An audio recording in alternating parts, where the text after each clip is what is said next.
Damos la bienvenida a quienes se conectan ahora en esta emisión de nuestro primer programa, Opinión Pública, en donde daremos espacio a la generación del debate, a las ideas, la crítica, el análisis de todos los temas que se dan en nuestro país y por supuesto en nuestro departamento de Arauca. Un programa especial para análisis que inicia el día de hoy, así que importante que usted también pueda plantear sus interrogantes allí en nuestra caja de comentarios o al WhatsApp 322-432-4355. Así que es importante este programa que llama a la opinión de la gente, al ciudadano de a pie, al productor, al empresario, al estudiante, a todos y cada uno de ustedes que hacen parte de nuestra sociedad.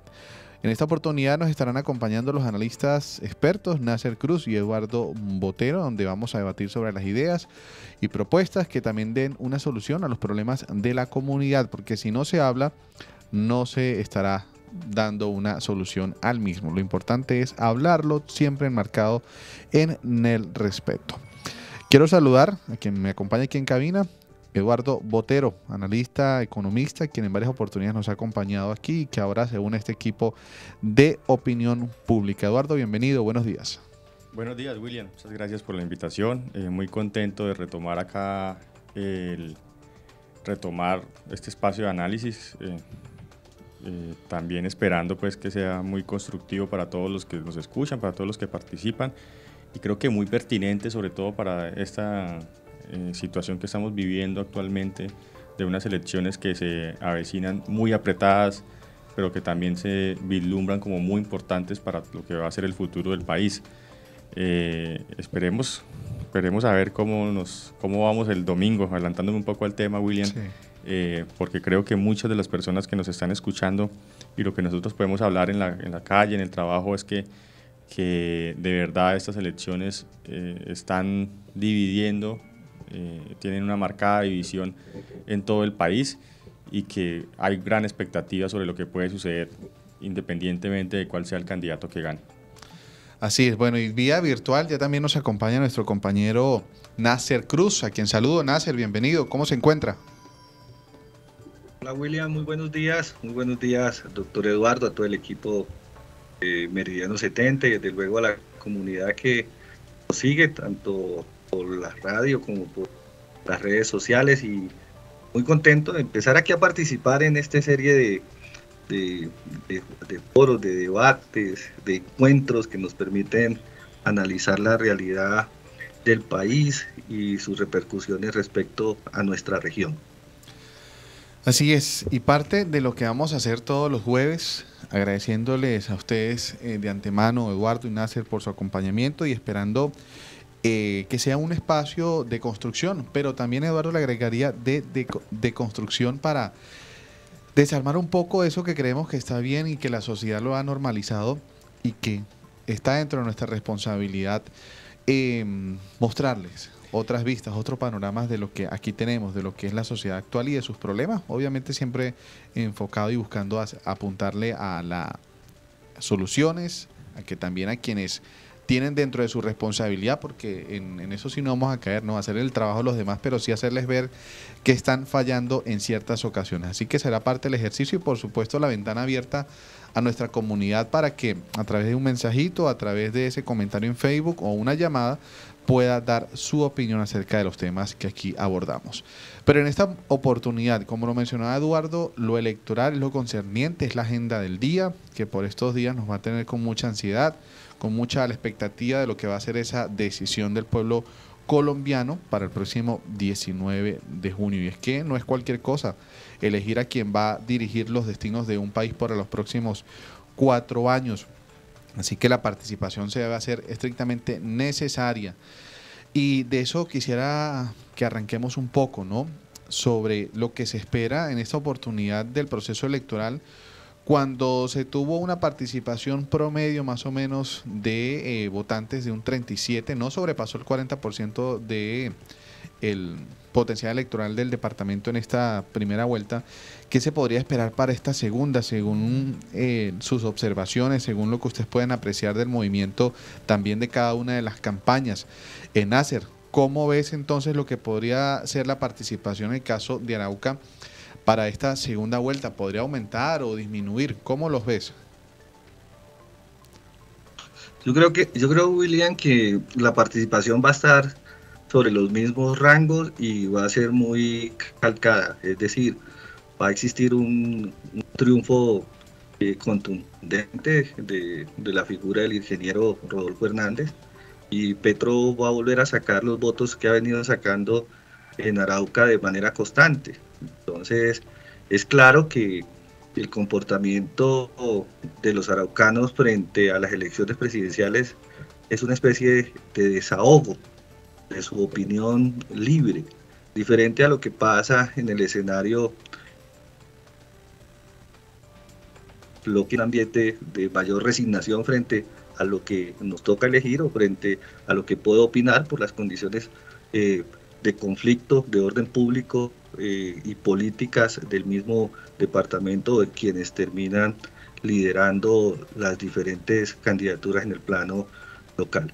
Pero yo quisiera también manifestar que pues esta campaña se ha marcado, como Eduardo lo decía, esta campaña ha venido siendo muy polarizada, ha generado más odios que cualquier otra campaña presidencial en el pasado, y no sobre la base del arraigo de las ideologías, porque antes uno miraba que era la disputa entre conservadores y liberales, pero había un tono ideológico que marcaba las posiciones de cada quien. Aquí nos estamos basando es en el escándalo, en el show mediático, en quién logra hacerle más daño a quién, y todos los días estamos en los medios de comunicación a la espera de cuál es el escándalo que sale hoy de Petro y cuál es el escándalo que sale hoy de Rodolfo. El debate no se dio finalmente, no se va a dar, no se dio y no se va a dar finalmente entre los candidatos, pero sí se dio en las redes sociales a través de sus equipos de comunicación, donde han sido supremamente fuertes. Yo pienso que eso sí que poco le aporta y le suma a la construcción democrática del país, y a eso nos hemos abocado. Arauca pues va a tener un comportamiento de rechazo a las prácticas comunes de la política, de la politiquería, y ese desahogo pues lo ha encontrado en esta oportunidad en el ingeniero Rodolfo Hernández, y así lo va a confirmar ahorita el domingo. Eso no va a cambiar en mucha medida la distancia electoral que se va a tener. Ahora faltaría ver, luego de que pasen estas elecciones, si esta es simplemente una opinión de los araucanos de rechazo a las formas tradicionales de política, o si en realidad tiene el cómo convertirse en una fuerza política en Arauca, y quién podría reclamar esa fuerza política en Arauca y ese electorado de Rodolfo Hernández, y qué implicaciones podría tener o repercusiones podría tener respecto del escenario siguiente, que son las elecciones locales, que son la gobernación y a las alcaldías. Eduardo. Pues William, mire, yo creo que planteando en Arauca las cuentas son relativamente claras. O sea, las campañas deberían tener, esto es lo digo yo nomás aquí como espectador, deberían tener ya sus metas claras. Creo que para el caso del ingeniero Rodolfo, la idea sería acercarse a los 70.000 votos, ¿cierto? Llegar a los 70.000 votos más o menos es como el ideal, contando que gran parte del electorado de lo que fue Federico Gutiérrez pues vote por el ingeniero Rodolfo Hernández. Y para el caso del Gustavo Petro y la campaña acá en Arauca, yo creo que el objetivo debe ser estar cerca de los 40.000. Nasser decía algo muy cierto, Petro es un candidato de unos pisos muy fuertes, es decir, él no va a sacar menos de lo que ha venido sacando históricamente en las últimas 2 elecciones, ni en Arauca ni en el país, pero debe buscar formas de crecer, y si las formas de crecer, digamos, lo que se ha venido haciendo y como se han venido moviendo las campañas, le permiten, debería estar o apuntar por lo menos a cerca de 40.000 votos. Yo hago esta cuenta, lo comentaba en estos días, podemos decir que las elecciones se van a definir casi que por 200.000 votos, más o menos, entre 200, 300.000 votos va a ser la diferencia entre un candidato y otro, y Arauca podría estarle dando al ingeniero Rodolfo Hernández casi una diferencia de 50.000 votos, es decir, un cuarto o un quinto de lo que se necesita para ganar las elecciones. Eso pues por supuesto es importante y cerrar las brechas en estos territorios donde hay marcadas diferencias debió ser, porque ya se acabó esto, el objetivo principal de cada una de las campañas. No sé si lo habrán logrado, si lo alcanzará, eso lo sabremos el domingo, pero creo que esas son las cuentas básicamente partiendo más o menos de una participación de 90.000 a 100.000 personas que pueden estar votando en Arauca. Creo que ese es el objetivo de las campañas. Respecto a lo que decía Nasser, yo creo que aquí hay una cosa interesante en estas elecciones, William. Nosotros hemos venido votando en el siglo XXI, fuimos entrando consecutivamente en esa dinámica de izquierda y derecha, básicamente bajo el criterio de la autoridad, es decir, de mayor autoridad reflejada en la seguridad, o de paz y de cierta manera de distensión del conflicto o de la violencia en Colombia. Esa fue la gran discusión que nosotros vivimos desde 2002 hasta acá. Antes de eso, como bien lo decía Nasser, pues eran una política bipartidista entre liberales y conservadores, con una agenda muy clara y con unos líderes, unos caudillos muy claros. Entonces se alternaban el poder dos partidos políticos. Con la irrupción en el 2002 de Álvaro Uribe Vélez y con toda la reconfiguración de las fuerzas políticas, pues llegamos a este momento. Esta elección no es entre izquierda y derecha, como lo veníamos viendo, ni entre seguridad y paz, sino que son dos formas nuevas de concebir el Estado y de esa concepción del Estado de ver cómo se maneja el gobierno. Yo escuchaba ahorita con atención la publicidad que ponía el ingeniero Rodolfo Hernández antes de empezar el programa, y nosotros vemos en él una concepción del Estado como empresa, ¿cierto? Entonces hay términos como retorno, como ganancias, o sea, términos que uno asocia a las empresas y que en el Estado están supeditados a instancias técnicas. Es decir, eso se habla cuando, por ejemplo, se discute un proyecto en un OCAT, eso se habla cuando se formula políticas públicas, cuando se habla del retorno, bueno, todo eso se habla, pero él ya lo está llevando, digamos, a una visión macro del Estado y evidentemente lo que eso implica es una forma de gobernar que él propone, que es la austeridad, la reducción del gasto, de cierta manera eliminar eso que se llama gasto suntuoso. Esa es la posición que él representa, válida, y la que vieron muchas personas, y en ese pues el tema de la corrupción pues es importante porque se asume que la corrupción es una parte importante del gasto público en Colombia. Eso. La otra opción que nos plantea un Estado que es un Estado benefactor, es decir, es un Estado que debe garantizar derechos, que debe proveer servicios y que debe garantizar condiciones de vida. Esa es la visión de Gustavo Petro, es lo que él representa. Esa visión, pues por supuesto, va de la mano de un Estado que es mucho más amplio, mucho más robusto, que cobra más impuestos.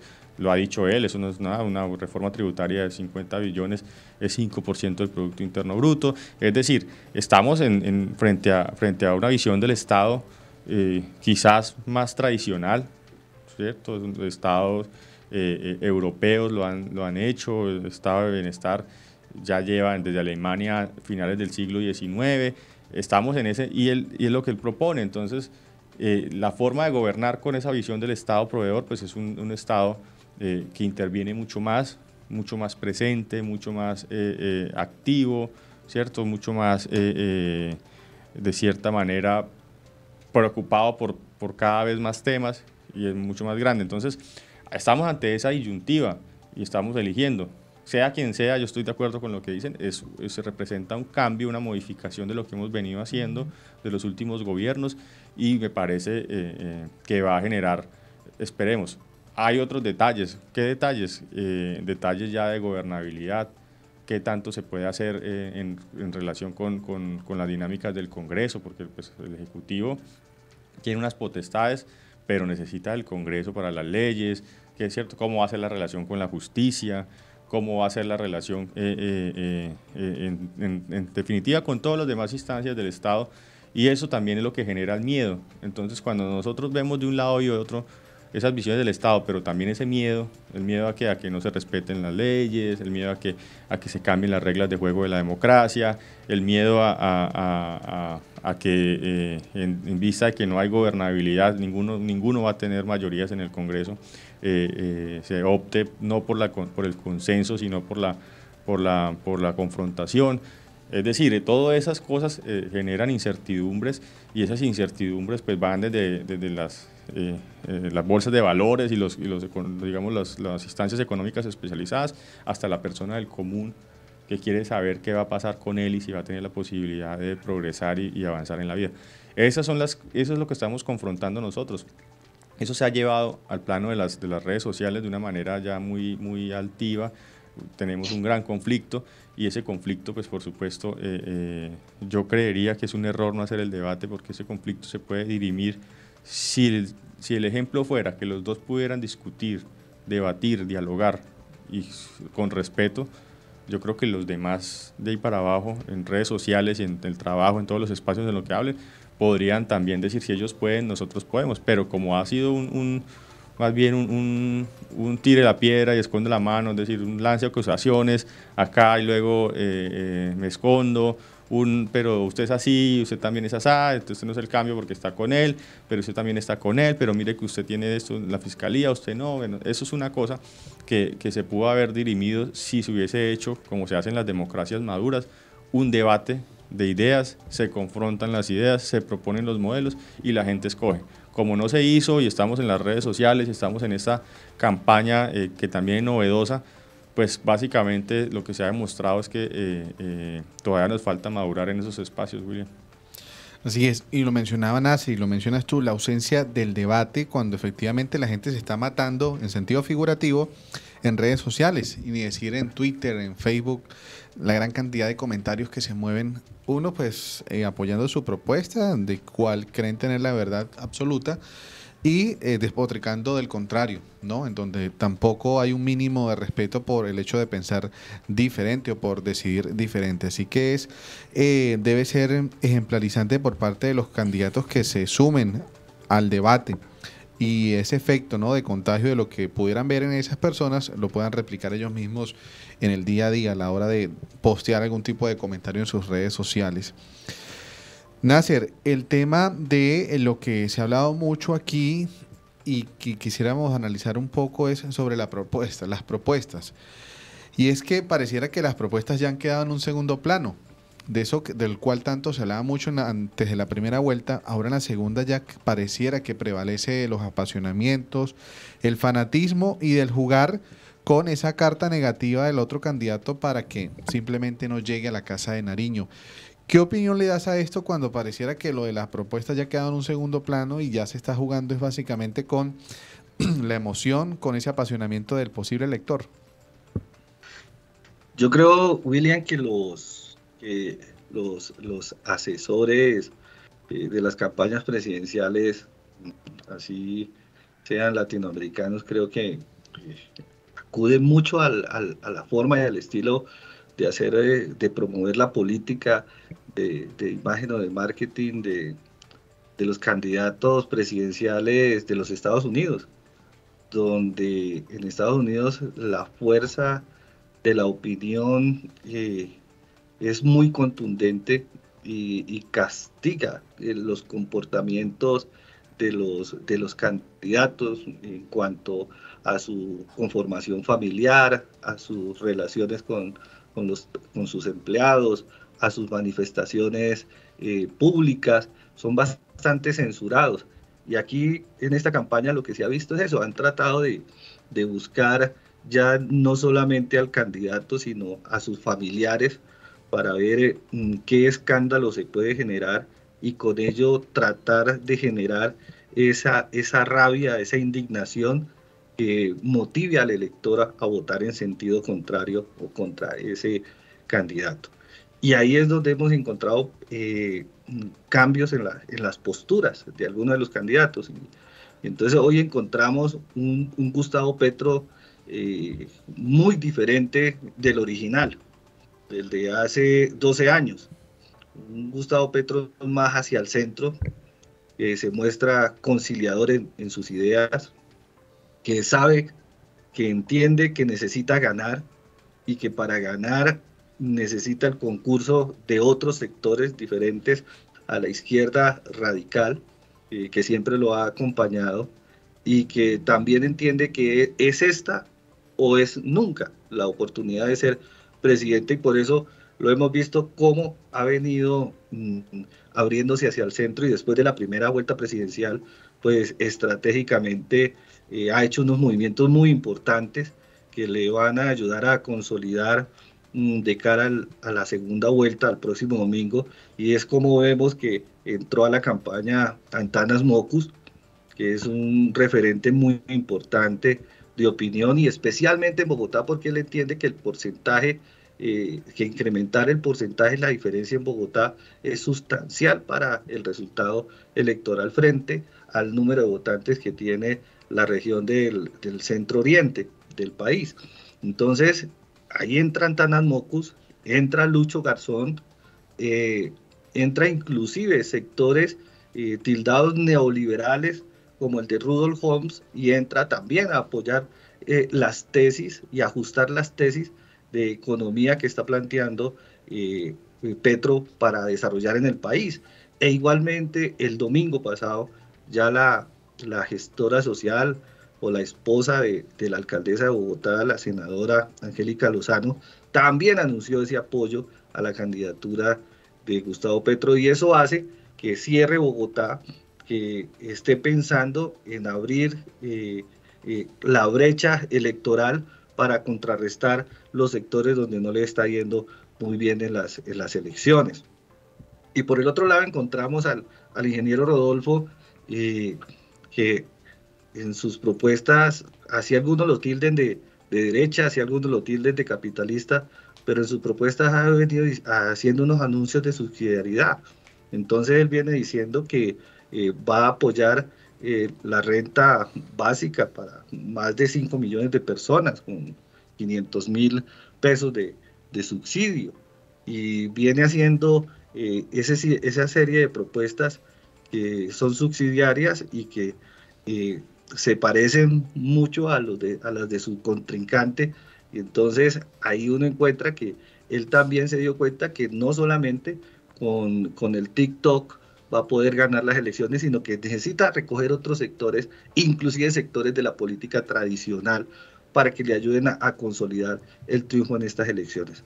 Hoy predecir quién va a ganar es bastante difícil, porque esto está muy cerrado. Eduardo lo decía, quien va a ganar con un margen de 250.000 votos de diferencia, que eso lo que obedece más o menos a las proyecciones de los expertos en materia electoral, es que va a existir entre 20 y 25 millones de electores este próximo domingo, y que la diferencia va a estar entre el 1 y el 1.2%. Entonces aquí hoy más que nunca un voto vale, hoy más que nunca un voto es muy importante en estas elecciones, y creo que el voto que va a definir esto es el voto que va a llegar a la urna sin candidato, y que se va a quedar con la última imagen de lo que pase de aquí al domingo de las elecciones. Eduardo, y en este punto de la historia, ¿crees, bueno, este momento de la historia de nuestro país, crees que se está dando una prioridad en el estudio de esas propuestas, o tú crees que ya ascendió a ese tema del fanatismo, de jugar simplemente con lo que uno se encuentra en redes sociales y que por eso me voy a decidir por tal candidato? William, hay un poco de todo. Yo creo que hay que decir algo muy concreto. Lo primero que hizo el ingeniero Rodolfo Hernández cuando pasó a la segunda vuelta fue al otro día sacar en sus redes sociales 20 puntos que lo diferenciaban del uribismo, ¿cierto? Luego sacó y dijo cuáles eran sus propuestas, 7, 8 propuestas, y yo creo pues personalmente, con mucho respeto, que ahí cometió un error. ¿Por qué? Porque lo que hizo fue acercarse programáticamente mucho más a lo que había propuesto Petro y a lo que proponía Fajardo, es decir, irse más hacia el centro, e inclusive en algunos temas hacia lo que se llama la agenda de izquierda. Entonces en esta segunda vuelta hay una parte de la población que no se siente representada. Por ejemplo, los grupos cristianos que tienen sus prevenciones contra el matrimonio de parejas del mismo sexo, contra adopción o la adopción de parejas por el mismo sexo, ¿cierto? Los que evidentemente son críticos de los subsidios o las entregas monetarias no condicionadas, los que plantean sus reparos contra la droga, ¿cierto? Contra la legalización de la marihuana, es decir, esos temas que son temas de unas partes poblacionales que no son mayoría, pero son muy concretas y son de un voto muy rígido, que siempre han votado a la derecha, y además de eso, de cierta manera proclamarse antiuribista o no uribista, pues también generó un impacto. Entonces, acá lo que vemos es, lo que yo le digo a William es eso. Entonces, están las propuestas, lo que pasa es que las propuestas son muy similares en los grandes rasgos, lo que se cambia es el cómo, ¿cierto? Entonces, como la gente no entiende muy bien el cómo, es decir, como no lo ve cercano, cuando uno le dicen una reforma tributaria de 50 billones que se le va a cobrar a los 4.000 personas más ricas de Colombia, eso suena muy enrevesado, es decir, eso como ¿qué es? No me interesa. O cuando el ingeniero Rodolfo dice, bajo el IVA del 19 y lo convierto en un impuesto de consumo del 10, y eso implica que al final de cuentas esté cobrando más impuestos, a pesar de que baje del 19 al 10, eso implica más impuestos. La gente dice, pues no entiendo cómo, y pues cuando uno no entiende, pues básicamente desvía su atención. Y esas partes poblacionales, llámense los que son el uribismo puro y duro, que son casi 2 millones de votos en Colombia, eso lo ha demostrado el Centro Democrático, los cristianos, los que están a favor de la familia, los que son pro vida, los que son, bueno, esos grupos que son políticamente hablando muy activos, están votando por miedo. Entonces dicen ni por el berraco porque pues este es el que representa el otro lado de la frontera, quiere esto, nosotros no queremos lo que ha pasado en otros países, ¿cierto? No nos gusta mucho el candidato, la otra opción, pero pues votamos en contra de, no a favor de, ¿cierto? Eso se está dando mucho y eso es entonces dice, a pesar de que no me representa, a pesar de que muchas de esas ideas, yo voto y espero que después de que se posesione, pues pueda replantear sus posiciones y a través del consenso político pueda generar de cierta manera que esas medidas no se den en la totalidad. Y del otro lado están quienes, digamos de cierta manera, han construido un discurso que no viene de ahora, viene por lo menos de 2010, que Gustavo Petro se lanzó por primera vez a la presidencia, acerca de los problemas de Colombia y las posibles soluciones. Entonces van a decir, si nosotros llevamos tanto tiempo discerniendo los problemas, sus causas, cómo solucionarlos, cómo va a llegar alguien que no tiene experiencia y que no se preocupa mucho por explicar el cómo. El ingeniero lo ha dicho muchas veces, dice, no, yo no sé muchos temas, me voy a arrollar de expertos, es una incógnita. Entonces uno dice, no, esto es un salto al vacío, yo por el señor no voto porque él no sabe, no conoce, y ahí empieza entonces también la otra forma de hacer campaña que se ha impuesto, que es busquémosle entonces videos, busquemos audios, busquemos intervenciones, los sacamos de contextos, busquemos los problemas familiares, o sea, se ha generado, entonces ahí hay de todo. Hay una franja de la población que vota por los programas y por las ideas, pero la que va a decidir o por miedo o por animadversión, o va a decidir simplemente, como decía Nasser, por la última imagen que se quedó en estos 3 días que queda, porque va a llegar allá al cubículo, no, pues va a decir por este voto porque lo conozco, o por este no porque me parece bonito, feo, lo que sea. Entonces, aquí, yo repito, William, estamos enfrentando 2 concepciones de Estado y de gobierno, pero con la paradoja de que se parecen en los lineamientos generales. Es decir, aquí también lo que marcan estas elecciones es que el eje del discurso cambió, ya no es seguridad contra paz, ya no es izquierda contra derecha, ya no es defensa de la familia contra los liberales que quieren imponer su ideología de género. No, aquí es, digamos, un discurso ya en otros elementos. Entonces ya todos estamos aceptando que es necesario una renta básica, que hace 4 años eso era tildado de populista. Creo que ya estamos entrando en un lugar en el que las uniones maritales de las parejas de mismo sexo se van a dejar de ser un tabú o van a empezar a normalizarse y a vivir, digamos, de cierta manera a la luz de la sociedad. Y esos temas de la droga y eso se van a ir, digamos, ese discurso ya no está polarizado, ya yo sí pienso que se trascendió. Hay que ver, como lo decía Nasser, cómo esos temas nacionales, porque esos son temas nacionales, van a llegar a las regiones como Arauca. Y cómo después de la elección del domingo, gane el uno, gane el otro, esos discursos, esas ideas van a llegar acá y se van a transformar o no en propuestas concretas para estos territorios.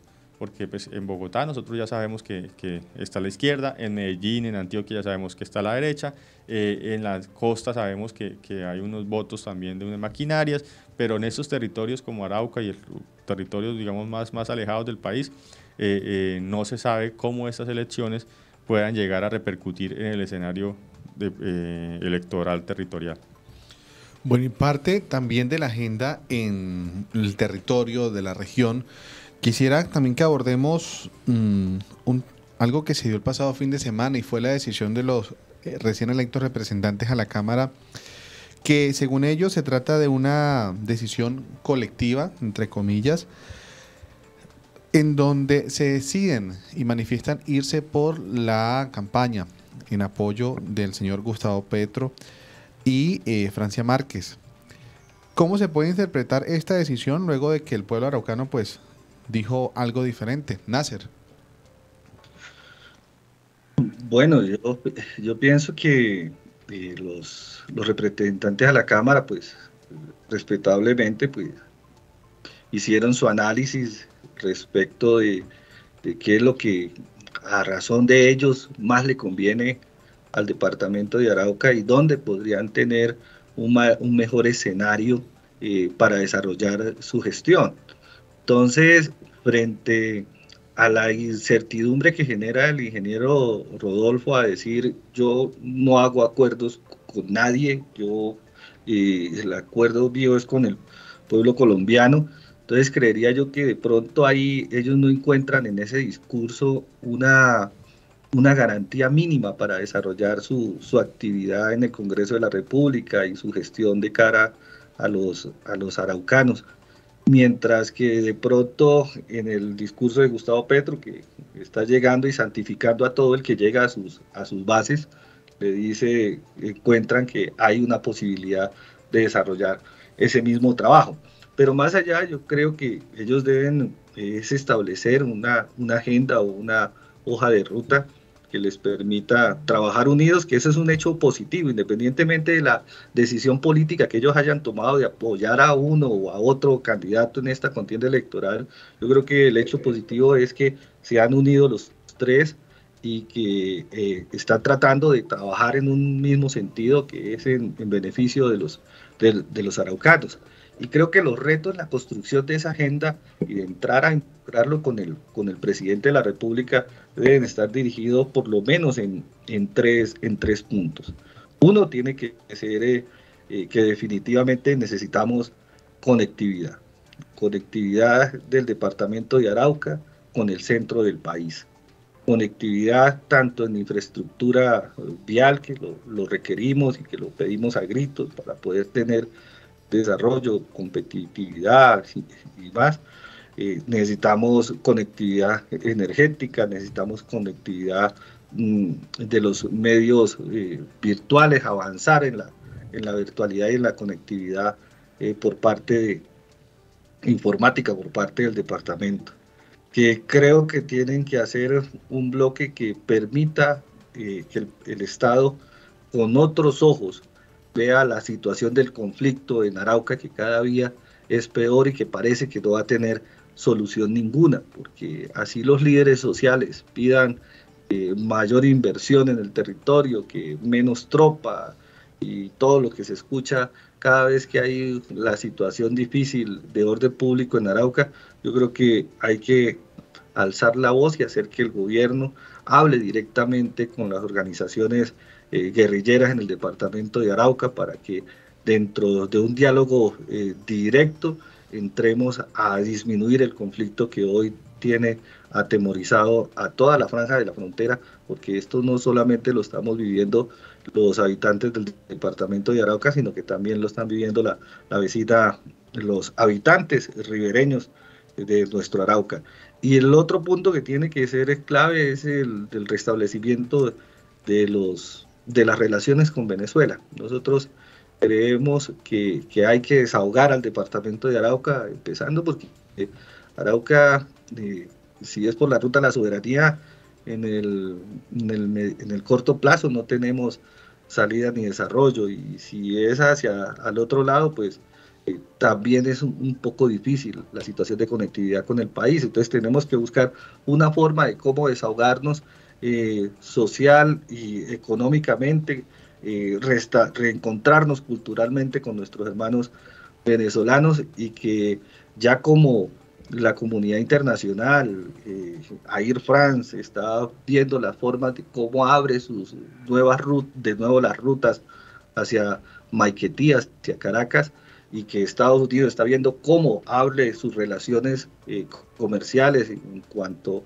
a las negociaciones con el petróleo venezolano, pues nosotros no podemos quedarnos atrás y más, porque es nuestro vecino y ha sido nuestro socio natural toda la vida. Entonces creo que tienen que armar esa agenda, tienen que dedicarse por lo menos en esos 3 grandes puntos para que desarrollen una gestión efectiva con quien sea el presidente. Si ellos encontraron que con Gustavo Petro tienen mayores garantías para eso, pues ojalá y gane entonces Gustavo y corresponda y en su medida al clamor de los araucanos y a la gestión de los representantes a la Cámara.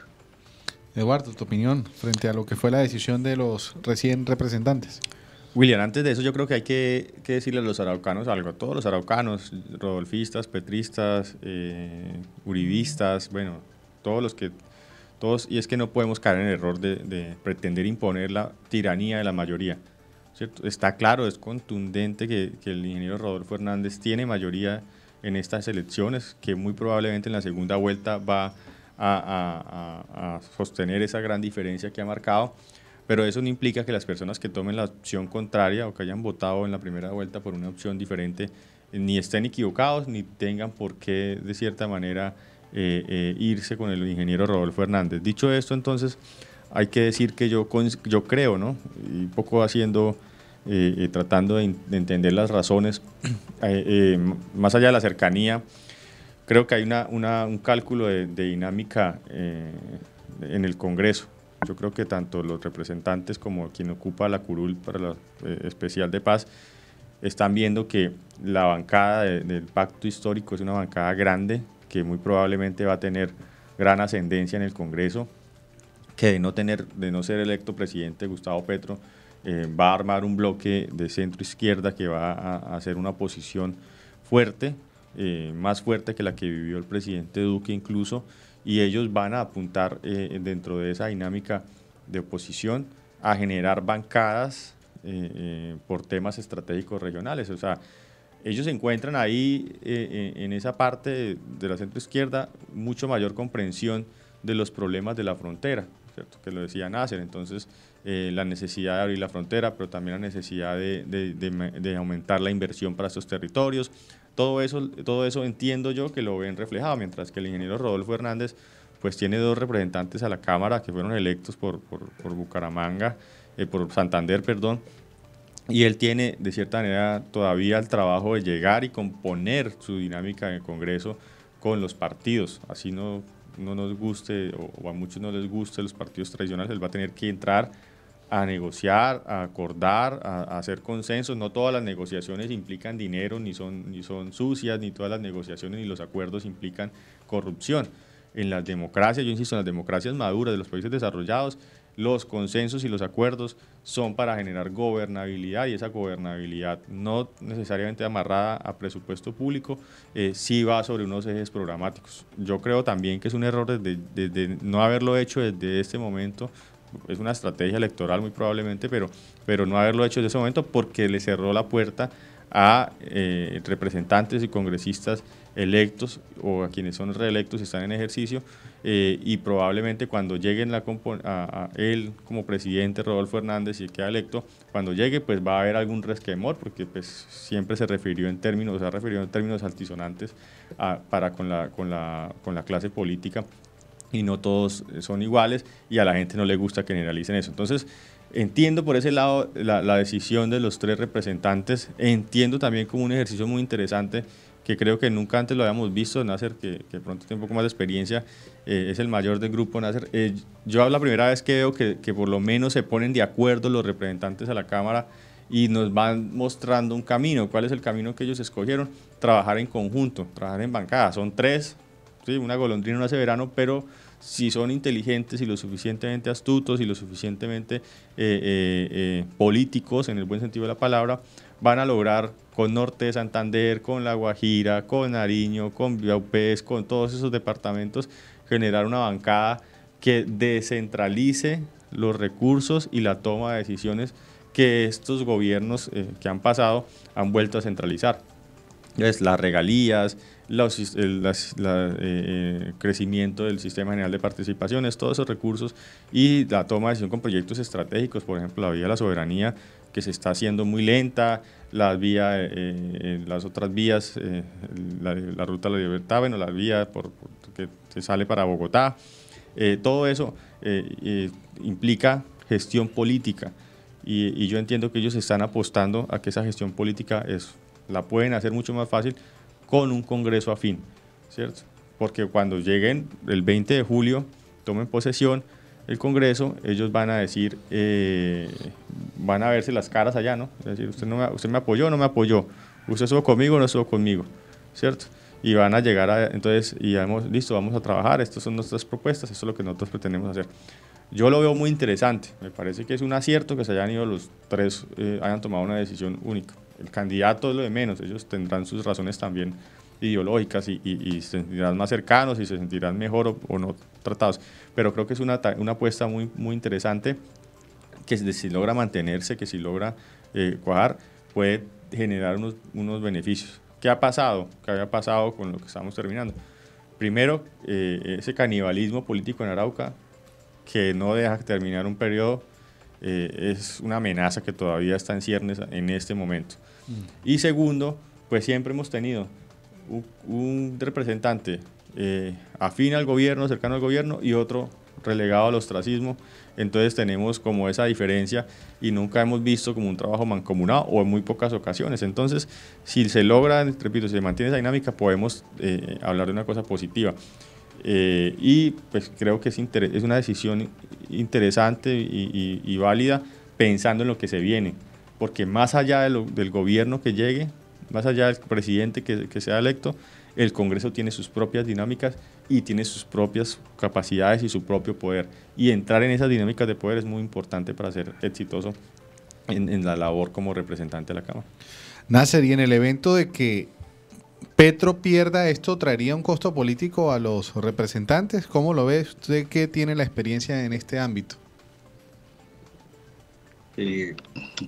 Bueno, es que aunque no estamos tan distantes etéreamente con el doctor Eduardo, en el pasado Néstor Homero Cotrina, representante de la Cámara, y Vicente Lozano dieron ejemplo de trabajar en conjunto, de trabajar unidos por el departamento de Arauca, y se les vio haciendo gestión en conjunto, igual se les vio pronunciándose en conjunto, y eso fue un hecho en su momento muy positivo. El costo político es que después de que pasen las elecciones es otro cuento. Por ejemplo, si gana Rodolfo, un hombre que va sin Congreso, sin un congresista, prácticamente sin bancada en el Congreso de la República, pues tiene que entrar a reunirse con los diferentes partidos y tendrán que hacer los diferentes acuerdos programáticos, y ya las decisiones que van a tomar los representantes a la Cámara, pues políticamente pues van a ser unas decisiones que se deben tomar en bancada, y como lo vemos, pues el uno pertenece al Partido Liberal, el otro pertenece a Cambio Radical y la otra está por una circunscripción especial. Entonces, ya frente a las actuaciones en el Congreso de la República nos tocará esperar, porque esa es una gran incógnita de cómo en el evento de ganar Rodolfo, cómo serán sus relaciones con el Congreso de la República. Él ha dicho que él llama a las 7 de la mañana todos los lunes a una rueda de prensa a 200 periodistas y les expone lo que va a pasar con el Congreso y allá se los vota. Eso le funcionó con los concejales en Bucaramanga, porque los concejales en realidad no tienen en el equilibrio democrático, en la relación democrática y de poder están en una desventaja muy grande frente al Ejecutivo. Pero ya frente al Congreso de la República y especialmente frente al Senado, frente a unas casas constituidas que llevan muchos años en el Congreso de la República, yo creo que tendrá que ir con mayor tacto si quiere sacar sus iniciativas adelante y si quiere darle resultado a los colombianos. Ya así en el tema de Gustavo Petro, creo que este nuevo Gustavo Petro le quedará más fácil hacer en 5 minutos cualquier acuerdo con los diferentes sectores políticos que no estén o que no entren a él, como sería el Partido Conservador, como sería el Partido Liberal, que son los partidos tradicionales, y que entendería uno que el oficialismo de ellos estaría por primera vez desde hace muchos años en una oposición al gobierno o por fuera del gobierno, pero creo que por tener una mayor base de congresistas en esta oportunidad, el sector que lidera Gustavo Petro, pues le quedará más fácil lograr llegar a la mitad más uno para que sus diferentes propuestas puedan tener éxito y desarrollarse. Entonces yo lo que les deseo es mucha suerte y mucho éxito a nuestros representantes a la Cámara en favor de los araucanos. Perfecto. Bueno, nace Eduardo. También hay un análisis del por qué personajes como Alejandro Gaviria es candidato presidencial, también otros nombres que le sonaría Rudolf Holmes, se están sumando a la campaña de Petro. Y está también la tesis de por qué en un evento de que gane el señor Petro no pueda convertir a Colombia en modelo como el de Chávez, es decir, para contenerlo, persuadirlo, ejercer incluso presión desde adentro para evitar los cambios que muchos temen, del cual incluso se ha jugado en contra del señor Petro. ¿Ustedes qué opinan de esta situación que se da? William, yo creo que digamos que hay que la referencia a Venezuela en la política colombiana pues hace parte de esa campaña en redes sociales que se ha generalizado. Es decir, la polarización, como se ha llamado, no es nueva en esta campaña, ¿cierto? Lo que son nuevos, digamos, son los temas, pero la polarización sigue.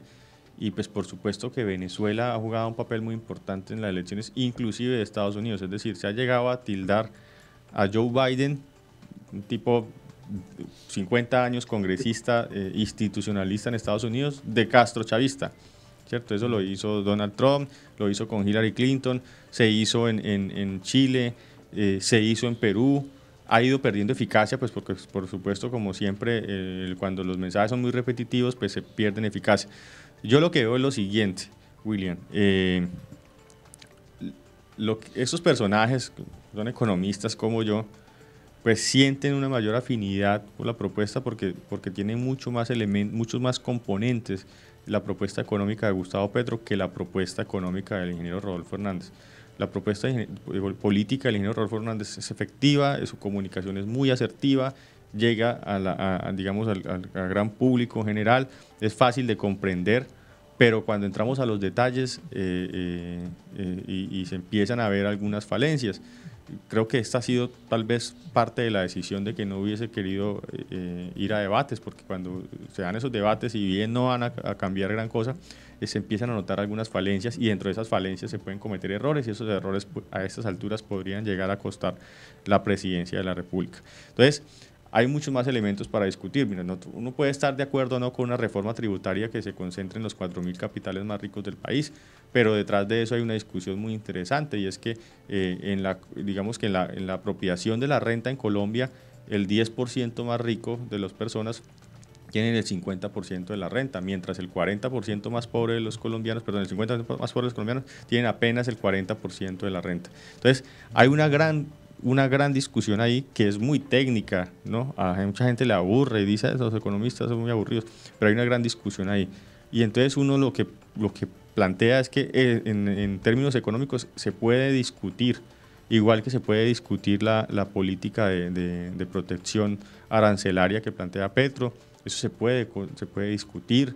Lo hizo Alejandro Gaviria, por ejemplo, en la elección, en las previas, en la consulta previa, diciendo, venga, pero si le subimos los aranceles a los alimentos, eso implica que va a subir el precio de los alimentos cuando el hambre está aumentando, eso implica que es digamos, regresivo para los pobres. Eso se puede discutir y lo encontramos de cierta manera en el elemento, porque si hay algo que tiene la campaña de Gustavo Petro, más allá de sus errores, es que ha sido una construcción de 12 años, es decir, viene no de 12, 30 años, él viene de todo este proceso político, pasando por todas las fases, por todas las etapas, es decir, representante, congresista, alcalde, líder de la oposición, o sea, ha venido en ese transcurrir de 30 años, desde rebelde hasta pasar a la vida democrática, y en eso ha ido puliendo muy bien su concepción de los problemas y las soluciones que plantean, que, repito, puede uno estar de acuerdo o no, ¿cierto?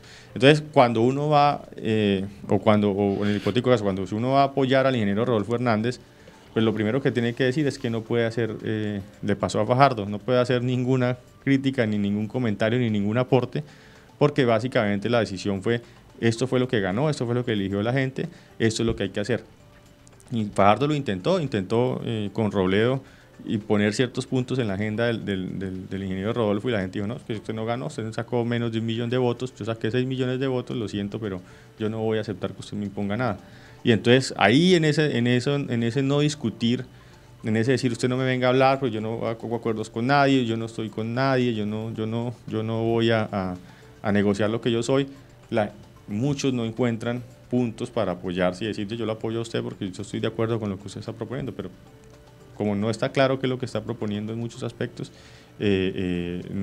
por eso digamos que la gente dice, no, prefiero que yo sé que ya conoce cómo funciona, que sé cómo está, a que de pronto por allá, y me perdonan los rodolfistas, va por allá y le pega un golpe al presidente del Senado, y pues ahí se paraliza Colombia, porque es que hay que partir de un hecho principal. Si bien la figura del presidente es muy importante, no va a poder trabajar solo. Si no llega con acuerdos, si no logra cierto margen de gobernabilidad, no se nos haga raro, cualquiera sea el presidente, que en 1 o 2 años estemos en una polarización con un plebiscito, con una nueva constituyente, es decir, que se abra una caja de Pandora, porque es que si hay algo que no podemos aguantar los colombianos en esta coyuntura tan crítica, es que el gobierno se paralice, es decir, que no avancemos y que lleguemos a una situación como la de Perú. ¿Cuál es la situación de Perú? Más allá de que el candidato haya sido de izquierda como el de ahora o de derecha como fue en algún momento, falta de gobernabilidad, y el Congreso ha bajado, y cada 5, 6 meses, 7 meses eligen un nuevo presidente porque el Congreso lo tumba. Y si ahí está, y ya han cambiado el presidente y no han podido cambiar el Congreso. Esas son las dinámicas políticas de Latinoamérica. Y ahí, por ejemplo, está el ejemplo de Chile. Más allá de que acaba de salir uno de derecha y llega uno de izquierda, el tema fuerte está en el Senado, y la constituyente está que se cae porque los senadores han hecho oposición a gran parte de lo que se está planteando en la constituyente. Entonces, esas dinámicas hay que reconocerlas, y yo sí creo que personajes como los que usted menciona, si bien están ideológicamente hablando en un extremo diferente a Gustavo Petro, sienten que allá pueden discutir y pueden aportar. En la otra campaña de pronto no estén tan abiertos a recibir esos aportes. Nace su apreciación de esto, ya llegando a la parte final de nuestro programa Opinión Pública. No, totalmente de acuerdo con el doctor Eduardo. Es que la propuesta de Gustavo él la viene construyendo desde hace muchos años. Y entonces cuando se encuentra en estos círculos con un tipo como Alejandro Gaviria, que es un tipo visionario, que es un tipo que le cabe el país en la cabeza, pues encuentra que tiene cómo discutir sus ideas, cómo replantear algunos temas si es necesario, quién le haga ver dónde se está equivocando, o quién le haga ver en qué está acertando para fortalecerlo, y yo creo que eso hace parte de la construcción democrática del Estado, que es la posibilidad de discutir y de confrontar las ideas. Mientras que al otro lado, pues como lo decía el doctor Eduardo, pues no hay esa garantía de del cómo, uno entiende el querer del ingeniero, uno entiende que el ingeniero quiere recuperar el país de la corrupción, uno entiende que el ingeniero quiere darle una renta básica a la gente más pobre, a esos colombianos que viven, como dice él, con $2 al día. Entonces, uno encuentra el deseo, el querer, pero no encuentra el cómo, y cuando uno no encuentra el cómo, ahí no le genera confianza y ahí no le genera certeza de que realmente lo que está diciendo, lo que está proponiendo, lo pueda lograr.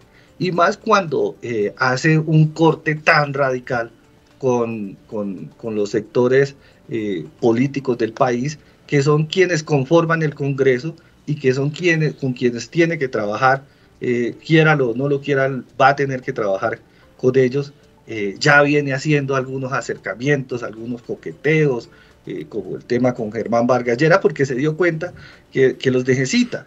Y también retrocedió en el discurso frente a su crudeza con el uribismo, porque se dio cuenta que los uribistas estaban diciendo, los que votaron por Fico en su mayoría, venga, nosotros queremos votar por Rodolfo, no por Rodolfo, sino contra Petro. Pero si allá no nos reciben, pues yo prefiero votar en blanco o no ir a votar. Y ese es un cálculo que le estaba costando en la primera semana luego de la primera vuelta presidencial al ingeniero Rodolfo, y que ya lo ha venido reconstruyendo en su discurso porque sabe que necesita ganar. Entonces, esa falta de claridad y esa falta de posibilidad de construir en medio de las diferencias y en la discusión las propuestas es la que hace que personajes como Alejandro Gaviria y como Rudolf Homs prefieran irse con Gustavo Petro y no con Rodolfo Hernández. Perfecto, bueno, Nasser y Eduardo, ya se nos acaba el tiempo aquí en Opinión Pública. Estamos atentos entonces para seguir en este ejercicio, que es una nueva etapa en el análisis de los acontecimientos nacionales, regionales y locales, por supuesto, que impactan en la comunidad, especialmente a nuestra querida comunidad araucana. Y de eso se trata, de este programa que ha iniciado el día de hoy y que estaremos todos los jueves juiciosos de las 7 de la mañana hasta las 8 de la mañana para llevarles eso precisamente, la opinión pública. Y es como así lo hemos decidido llamar, porque vamos a responder también al llamado de la gente frente a sus necesidades, el contexto local hasta el internacional. Se trata de una propuesta y una apuesta también al análisis, la investigación, la crítica reflexiva y constructiva que queremos llevar a generar esa opinión de soluciones. Y la meta, proponer soluciones junto a los invitados que vamos a tener a lo largo del programa. Así que, Nasser, Eduardo, muchas gracias en esta oportunidad. Y tenemos el compromiso del día domingo, ¿no? Donde vamos a estar también analizando un poco de lo que va a ser ese preconteo y conteo de esa decisión final del pueblo colombiano. Nasser, muchas gracias. No, William, gracias a ti, gracias a todo el equipo de Meridiano 70, al doctor Eduardo y desde luego a la comunidad que juiciosamente nos escucha a través de los diferentes medios de comunicación y de las redes sociales. Y bueno, nos vemos el domingo y mucho éxito, mucha suerte para los seguidores de Gustavo Petro y para los seguidores del ingeniero Rodolfo en esta contienda electoral, que se marque el respeto y las ideas en estos últimos días que quedan de campaña. Así es, gracias, Nasser. Un abrazo. Eduardo, también muchas gracias por acompañarnos. Gracias, William. No, muy contento, como le decía al inicio, de estar acá. Nos quedan 2 días muy movidos. Por ahí vimos que el ingeniero Rodolfo Hernández parece que va a aceptar el debate con condiciones. La primera condición es que se hable de los videos de Petro que filtró la revista Semana. Entonces eso va a estar, vamos a ver si se realiza el debate. Yo creo que va a ser un punto importante. Los debates normalmente son intrascendentes, pero como a este se le ha dado tanto, tiene un morbo especial porque tiene una orden judicial de por medio, bueno, un fallo, y entonces va a tener un morbo especial. De pronto haya mayor audiencia por eso mismo, y esa audiencia marque alguna tendencia. Vamos a verlo, eso lo sabremos y lo veremos el domingo. Creo que lo mismo, decir que después del domingo, para el próximo lunes o martes, porque el lunes es festivo, vamos a seguir siendo en Arauca igual, o sea, vamos a seguir compartiendo aquí los araucanos, vamos a estar aquí juntos, vamos a tener que, de cierta manera, seguir conviviendo y uniendo esfuerzos para superar nuestros problemas, que son muy graves, independientemente del presidente que quede, van a seguir existiendo. Entonces, es un llamado a la mesura, un llamado a la cordura, un llamado a salir a votar en paz, a que cuando nos salgamos nos tomemos un tinto, si salimos en la mañana y votemos tranquilos, en la tarde tomemos un helado, si está haciendo un buen clima. Es decir, a que estemos tranquilos, que en eso consiste la democracia. La democracia debe ser la alternancia de poder, es decir, la posibilidad de que gobiernen con ideas diferentes, sin traumatismos, es decir, sin esa emotividad de decir es que si llega este se acaba todo, o si llega el otro todo se pierde. Eso es lo que debemos empezar a construir en Colombia. Entonces, William, esperemos que todo fluya bien. Estemos pendientes de las noticias. Aquí siguen llegando notificaciones de que el ingeniero sigue poniendo condiciones de temas del debate y votemos por la opción que más nos convenza. Es lo único que nos queda por decir. Así es, saber decidir. Y a toda nuestra audiencia, agradecimientos por estar aquí con nosotros en esta primera emisión de Opinión Pública. Con ustedes para dar espacio al debate, al análisis y la crítica y por supuesto la voz de nuestra comunidad.